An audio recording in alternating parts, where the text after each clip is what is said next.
Yeah, I mean, I was confident. I knew I'd covered everything in training, and I knew I was ready. I just needed to go in there and kind of put the pieces together and perform. I had all the tools to beat him. I knew that, and I was fit and I was ready and I was determined. But there's always a little bit of nerves because MMA is such an unpredictable sport and crazy things can always happen. But I was very confident I was going to win. I had a perfect training camp, and I thought the fight was going to go exactly how I planned. So describe what a perfect training camp is, as opposed to maybe in the past when your training camp, you came out of it and you're like, I don't feel that great. Well, I just think, I've got a great team behind me, and everyone was there to support me in this camp, and I didn't miss a single training session, and, all the training sessions I benefited in some way from. No injuries, just really just perfect. I know it's difficult to kind of describe that, but, just literally everything. Every training session was a benefit to me. All my team and my training partners were there for me, and everything was just kind of came together nicely. And my diet was spotless as well for the whole training camp. We heard about the diet. We talked about that about a couple of weeks ago when we did an interview with you. So the diet there was no negatives to eating whatever you were eating, mud and everything else? No, not at all. I felt great. I've never felt, my body feels clean, and it feels like it's functioning a lot better. So it's certainly a diet that I will be I'll be sticking with. All right, so how much of the Markham trash talk actually did spur you on? Or is that, in the end, does it turn out to be kind of nonsense? Because I know you definitely commented on it after the fight, but did it get you that extra level of fired up? Yeah, definitely. I think, I think he was trying to convince himself more than anything that I didn't have that punching power to match him. But this was my first chance to show the American audience what I was about, and with Markham being such a power puncher, I was always going to be kind of overshadowed by his record and by all of his highlight reel knockouts. Particularly the one that he was coming off over Brody Farber.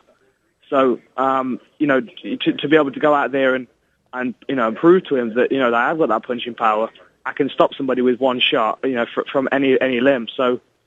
It was just really satisfying just to kind of for all that to come together and for me to prove that I do have the power to back up the talk. That's Dan Hardy with us on the Jewelers of Las Vegas post-fight show right here on ESPN Radio 1100, streamed up on Yahoo Sports. Big winner on the night against Rory Markham. All right, take us through the knockout. It looked kind of simple. I can't do it. Everyone listening can't do it, but it looked like basically a left counter against a right that was a little low, kind of sloppy, that Markham laid out there, and you just blasted him on the temple. Yeah. It just landed cleanly. I threw the right hand with the intention of knocking him out with that, and as it came back, the left hook just followed cleanly. It's a combination that I use quite a lot.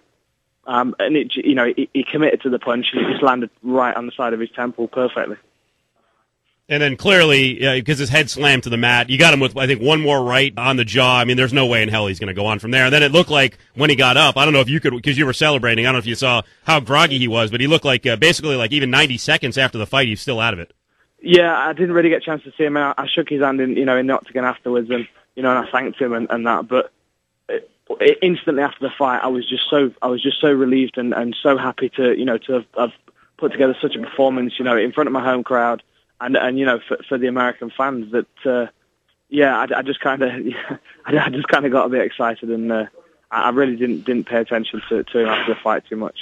Now, I saw Dana White on his video blog, and I'm guessing you were in the room there as he was doing a little pre-fight speech, and he basically said, "Screw everyone on the internet who's ripping this card." How much of that did you hear? Because I heard a lot of people say, "Why is Dan Hardy the lead-in fight to the main event?" And one of the videos I did, I said, you know what? Watch the style of this fight. It's going to be a good fight.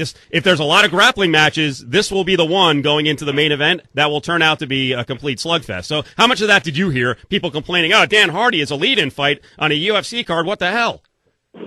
Yeah, I spend a lot of time on the internet and on the forums and things like that, and just I like to know what people are saying about the card. I'm not the kind of fighter that likes to shut themselves away. I like to be in touch with the MMA community and kind of see what the vibe is around the card. And, there were a lot of comments made about the fact that I was co-main event and, it was only my second fight in the UFC and things like that. But at the end of the day, myself and Markham, we're both, promising prospects. We're both, right at the beginning of our career in the UFC, and we're both prepared to move on to bigger things. And, a lot of the times they're the fights that are more exciting for the fans because, they're not two established guys that have, we've kind of made our name, and we're not, we don't fight protectively. We go out there to perform and to put on a show.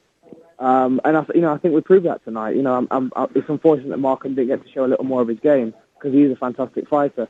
But at the end of the day, I went out there and we fought, and I got a fantastic knockout, and and it was a good fight to watch for the fans, regardless of whether we're pay-per-view selling names or not. We performed, and that was all that matters.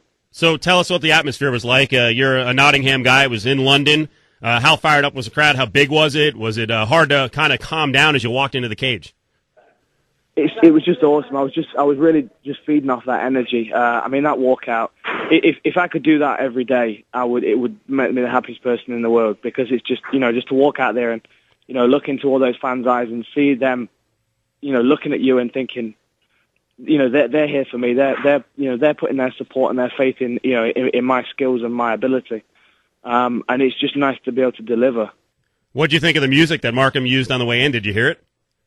Yeah, it was good. It was really good. It was, I think it went down well with the fans. Unfortunately, because he was fighting me, he didn't get the support that he deserved. But right, it was great music. Yeah, I'm a big fan of bagpipes. All right, I don't know. It sounded like a funeral march or taps. I was like, bro, you're a little suggestive there with the music. You better be careful. It does stir a little emotion in the soul, though, here in bagpipes. I don't know whether that's just with me being British or what, but maybe it was down to the film Braveheart. Hey, so what do you want at 170? You're in your second fight in UFC, and you told us in the past that you had opportunities to come in, before during those 25 fights around the world, but you wanted to make sure you're ready. It looks like you're ready. You're 2 fights in. You're not your typical, guy going to his third fight in the UFC. So what kind of level do you want to get to in terms of next opponent? I really don't know about next opponent, to be honest. That's something that UFC will have to sit down and figure out. Joe Silva's a fantastic matchmaker, and I think the UFC appreciate the work that I put in the UK and the marketability. So I don't think they'll be wanting to throw me in against the big kids just yet. The way I see it, the top 3 in the division are Alvis, Fitch, and obviously GSP. I've got a few more fights before I'm worthy of fighting any of those guys, but there are certainly a lot of people on the way up that ladder that I could pick off in my next fight. I was going to say, Dan, how about some Brit revenge against the guy who's been the European slayer, Marcus Davis? Yeah, there's been a lot of talk about this. Marcus was over here for the week, doing some promotional stuff and interviews and things like that. And there has been some talk backwards and forwards about me fighting Marcus, and I don't mind. He's a great fighter, and we both have an exciting style. And as you saw from his last fight, he goes in the octagon to leave it all there and put on a fantastic show. So it really, it's up to the fans. Whether they want to see me fight Davis or somebody else, I don't mind. I'm at the beck and call to the fans and the UFC. So my job is just to make sure I'm in the gym every day, putting in the work and getting the wins. Well, it was a hell of a night for British fighters. Obviously, you scored the big knockout. I don't know who was more impressive, your performance, Terry Etim, or Paul Kelly. I thought Kelly looked great in terms of putting his combinations together, and Terry Etim, I think, was a little beyond his opponent, Cobb. But, boy, they both looked really good, and they both showed versatility standing, mixing it up, and also going to the ground. Yeah, I was really proud of both the guys. They both performed well. They both showcased their ability. Terry looked really sharp. That kick that put the guy down was just awesome. It was well timed, and Paul Kelly, typical Paul Kelly, goes out there and he just turns it into a brawl, and he just gives it everything he's got. I was just proud to be on the card with those guys, and they really represent the UK very well. Hey, Dan, we do appreciate it. When do you come back to the States? Because I know tonight you're not going to be on the prowl for those British chicks. You told us last time you're not real happy with the Brits. So you got your girlfriend in LA. Did she come over, by the way, or is she back home? She didn't. No, she didn't. She'll be watching the show when it's in the States. All right. But I'm back on Friday. I can't wait. I'll be sitting on the plane with a big smile on my face. And then it's basically a weekend of eating California food and gorging yourself and trying to get up to 240. Yeah. Pretty much, I'm doing a tour of the fast food restaurants on the way back to the apartment from the airport. All right, just make sure you're not hanging out with Rogan and Bravo and snacking on chips, if you know what I mean. Yeah, no, I'll stay clear of that. You don't want to do that. You don't want to do that. Hey, Dan, thanks for all the time. Congrats. You put on a hell of a show. A lot of pressure with that co-main event status, and you delivered a huge knockout and a great show for the fans here in the U.S. and around the world. Thanks, man. I appreciate the coverage.